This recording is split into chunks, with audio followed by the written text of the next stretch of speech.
she works with college women actually a lot.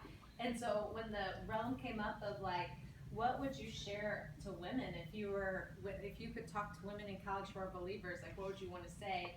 And I was like, Kelly does this every day, like, and she sees women every day in her office and knows all of the deep struggles that we have. And so she is going to kind of share like something that is on her heart of like kind of the what would you want to share to help in wholeness. Okay. So side note, I listen to NPR. They have a TED Talk thing. So I like to think that I'm a TED Talk aficionado. So I took this very seriously. And I had hoped to memorize it all so I could just like be really in it, just like they do the TED Talks. That's not going to happen. So there you go. Okay. But I will begin now. Okay, so my question to you all is, do you have the courage to be the fullness of who you are? Now, I was asked this question as a graduate student in Denver, Colorado, and I love a good challenge. And so my first thought was, of course I do. But let me tell you a little bit about myself real fast.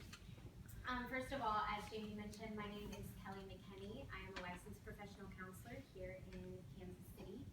I spent several years on staff with Campus Crusade. I was at the University of Texas in Austin and the University of Colorado in Boulder. I have had the privilege of seeing many young women come to Christ, as well as walking with a more integrated Christian maturity. I went and got my master's in clinical mental health counseling, and I worked for about 2 years at a psych hospital. It was a great experience. I worked my way up to become the lead therapist over several other therapists.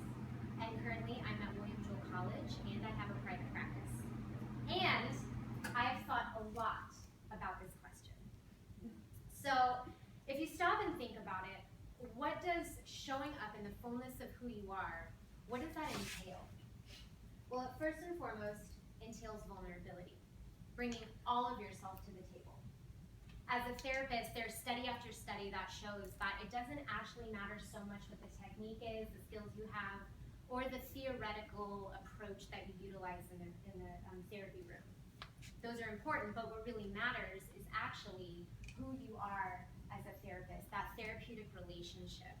That is what creates the most healing.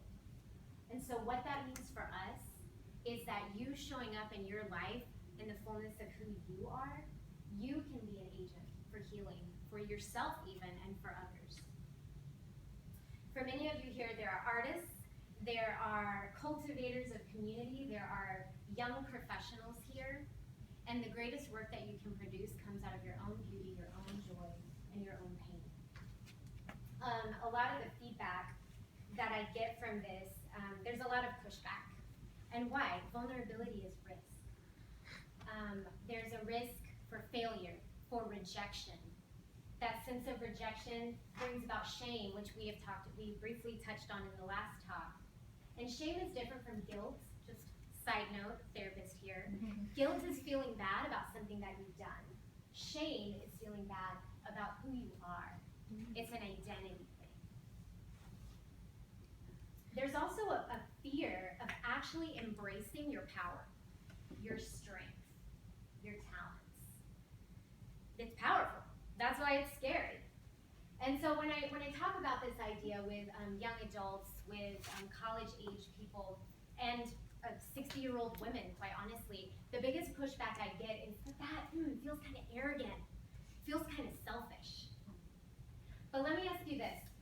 If you were vetting a surgeon, would you want them to say, I mean, I'm okay, but I think I could do that.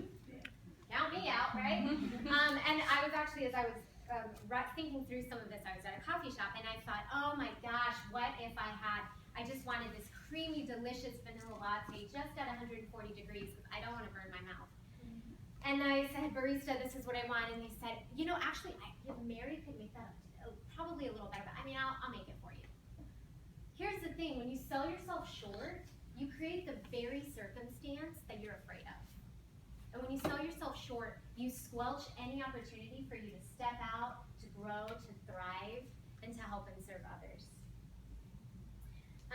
Again, I work with a lot of young people, and I look like one. I guess I technically am, but one of the emerging trends that I've seen is this shift in seeking the approval of others to validate your identity. Of course, we're going to just throw in a little bit of social media here. That's a huge piece. It's been made fun of a lot. Millennials especially are like tired of hearing about it. Unfortunately, people actually say that to me in my office almost on a daily basis. Social media has distorted the way that we view success. Success is misrepresented. You don't see the failures that lead up to it. And it's shifting the way that we view ourselves, our self-worth, because of comparison that leads to self-doubt. The thing is everyone's best experiences, their perfect angles, and their achievements, they're all broadcasted daily in real time. And it's creating a dynamic of what writer and researcher Brené Brown calls hustling for your worth. When you hustle for your worth, you're constantly performing, perfecting, trying to prove. You're trying to please other people too. And when we live this out, it leads to what I have coined fraudulence. And since there is nothing new under the sun, it's what two psychologists in the 1970s already coined as imposter syndrome. Imposter syndrome is the opposite of being fully who you are, and it is the opposite of embracing your strengths. It's a feeling, imposter syndrome, of phoniness that people feel when they believe that their intelligence, their capability, their creativity is not there, despite evidence of very high achievement. And all of you people here, by the way, you guys are all high achieving. I'm just going to say you're all millennials here. All of you are millennials. Y'all are high achieving if you're here. The thing about imposter syndrome is often there's a sense of being found out. You live in this fear. You live in anxiety. It can lead to self-sabotage, restricted risk-taking, and it diminishes the greatness that you could offer the world around you. So in the beginning of my talk, I told you my brief resume. What I didn't tell you was that while on staff at Campus Crusade, I experienced horrific burnout. I experienced depression for about 2 years, anxiety. My first year of grad school, it was my practicum. My first practicum, I was practicing therapy, thankfully not with actual patients, but with students. And my supervisor rated me as operating below the level expected for my level of training. Awesome. So you're telling me I suck. Okay. Gotta keep going, right? And it took me 8 grueling months to find a job after I graduated. And I struggled with feeling like an imposter when I was thinking about even sharing this talk. There was a recent viral publication that the Washington Post picked up on. It comes from Princeton University. There was a professor there. His name is Johann Haushofer.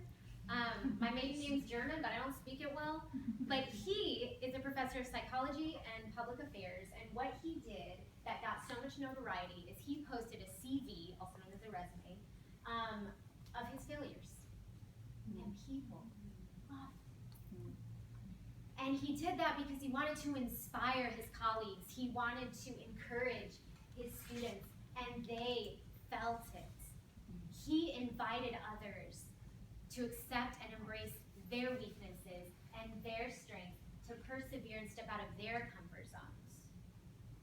Friends, we can be an invitation to others to step into the fullness of who they are by doing that ourselves. And I do realize that all this talk of vulnerability, I mentioned how there's this seeking approval of others. When we do that, when we seek the approval of man, we are pushed along like the waves of the sea. People are fickle. The world is mean. But we do need that outside affirmation. If you were to tell me that you were able to solidify your own worth in your own mind, I would say, we need to talk about narcissistic personality disorder. But that's another talk here. So I'm not going to get into that. But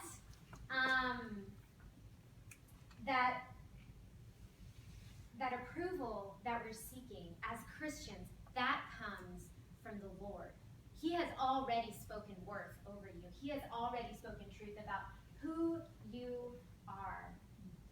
And when we are tethered to the God of the universe, we can step out and weather any of the negativity that the world throws at us. I mean, it kind of hurts still, and it makes you, you can still feel afraid. I'm still afraid, and it still hurts me, but I am not internally destroyed by it, because I know, and you can know.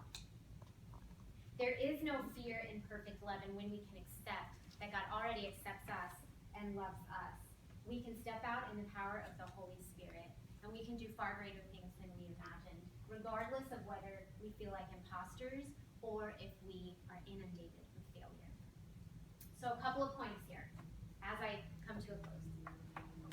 Number one, I would say give yourself grace. And therapeutically speaking, that phrase is self-compassion. Going back to my girl, Brene Brown, she's my girl because we're both from Texas. She doesn't know me, but we know each other in our hearts. And Brene Brown says, self-loathing and self-criticism, let me get this right here, they do zero in driving change. Beating yourself up only leads you to get beat up. It doesn't make you braver. Number two, spiritual rhythms, which I found that young people prefer over spiritual disciplines. But thinking about spiritual rhythms, digging into solitude, digging into self-reflection. What are your strengths? What are your weaknesses? What are your goals? What are your hopes, your passions? Take some time, take some inventory of that. And then stay grounded through prayer to the one who again speaks truth over you and speaks worth into you. I will say as a caveat, when it comes to spiritual warfare, that wouldn't even be a thing if we were worthless. And it would make Satan, it would make him so happy to know that you didn't think you had power. And to know that you didn't think you had worth. It makes his job a lot easier. But you do. Know this. Who you are is enough. You are empowered by the Holy Spirit. You are created with a spirit of boldness and courage, not of timidity and fear. Your worth is already established. You don't have to justify it. You don't have to prove it. It's done. The God of the universe, he goes before you. He prepares the way. He has a purpose. He hems you in from behind. It's one of my favorite Psalms. And he is beside you, and he fights for you. And in that, we can rest. And we can bring the fullness of ourselves and all of our strengths and all of our weaknesses. So I conclude with this challenge. Do you have